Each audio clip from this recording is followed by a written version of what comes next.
오늘 보면은 거짓 선자들을 삼가라 하시는 예수님의 말씀으로 시작이 됩니다. 거짓 선지자들 어떤 사람들일까요? 예수님의 제자처럼 보입니다. 처음엔.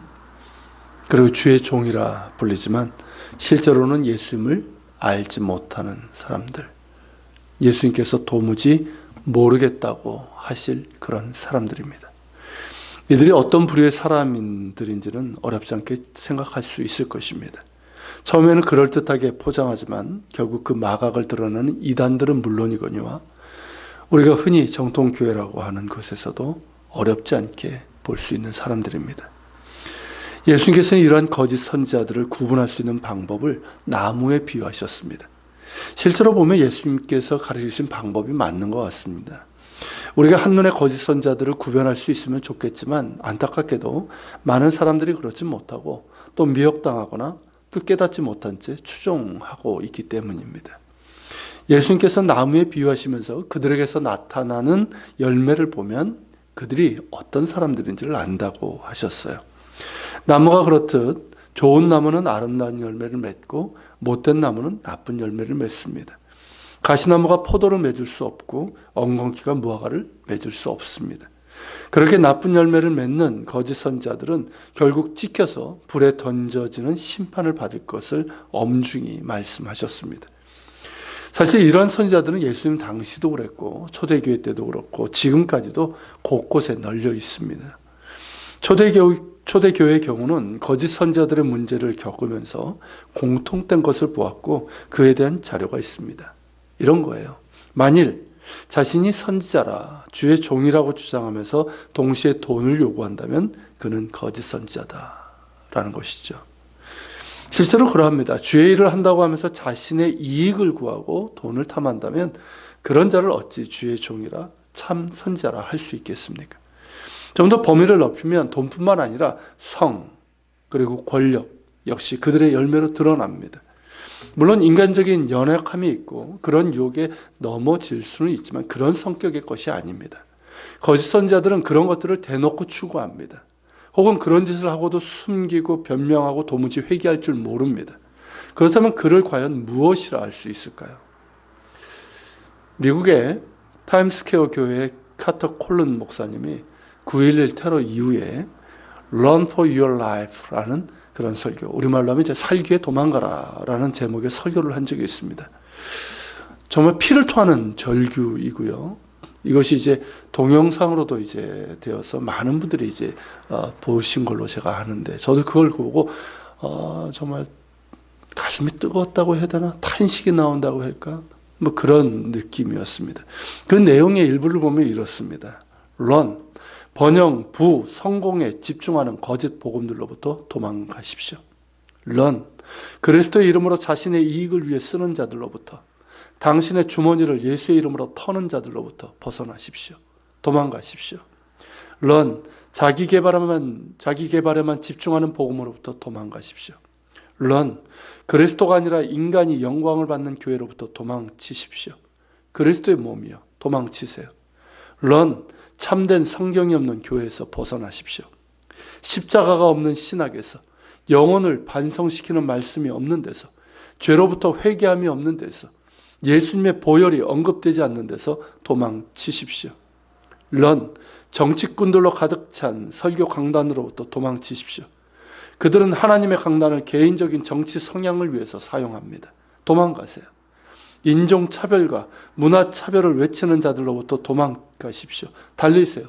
그들은 하나님에 대해서 아무것도 알지 못합니다. Run. 부정하고 순간적인 운동과 목적 없고 공허한 예언으로부터 달려나가십시오. 사랑스러운 교회여 생명을 위해 달려가십시오. Run. 세상 이야기와 농담을 하는 설교자들로부터 도망가십시오. 이런 내용이에요. 이 카터 콜른 목사님의 이 설교를 들으면 예수님께서 말씀하신 것과 연결이 됩니다. 그리고 이런 모습 어렵지 않게 볼 수가 있습니다. 그가 말한 것처럼 우리의 생명을 위해서 그런 자들로부터 도망가야 합니다. 그리고 동시에 이 말씀은 우리 자신에게도 해당이 됩니다. 왜 거짓 선지자들에게 미혹될까요? 왜 거짓 복음을 전하는 자들의 목소리를 따르는 걸까요? 이 말씀은 단순히 진짜 복음의 가르침을 거짓 가르침으로부터 구별하는 방법을 배우라는 그 차원에 머무는 것이 아닙니다.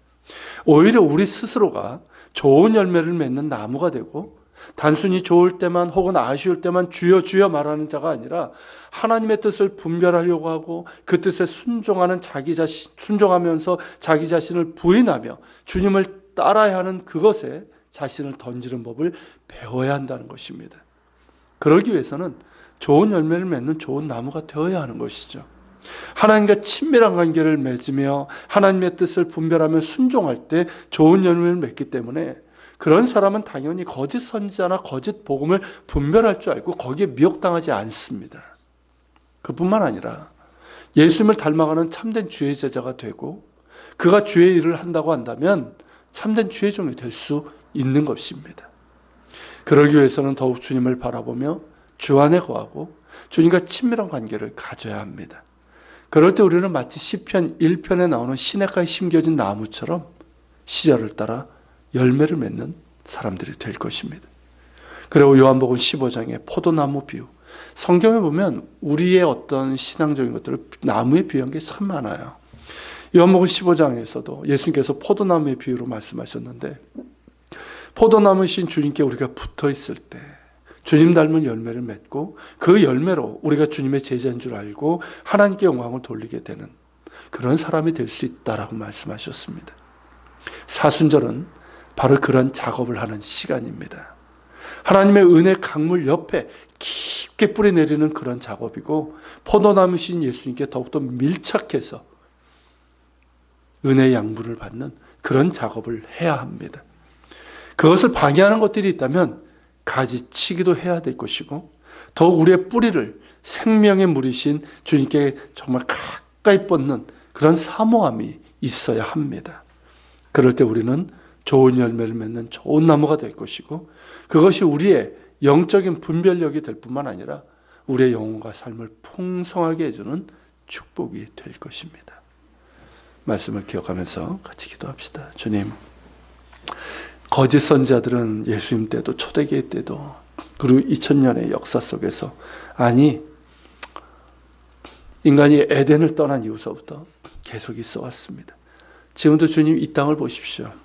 이단들은 물론이거니와 거짓 복음을 전하는 번영 신학이라고 하는 그런 헛된 복음을 전하는 그런 자들이 참 많습니다. 주님 깨어있게 하시고 분별하게 하시고 추정하지 않게 하옵소서. 그러기 위해서 주님 우리가 먼저 좋은 열매를 맺는 좋은 나무가 되기를 원합니다.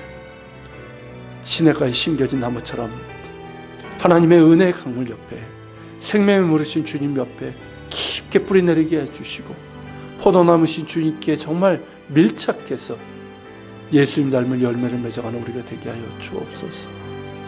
우리 같이 기도하며 주님 앞에 나아갑시다.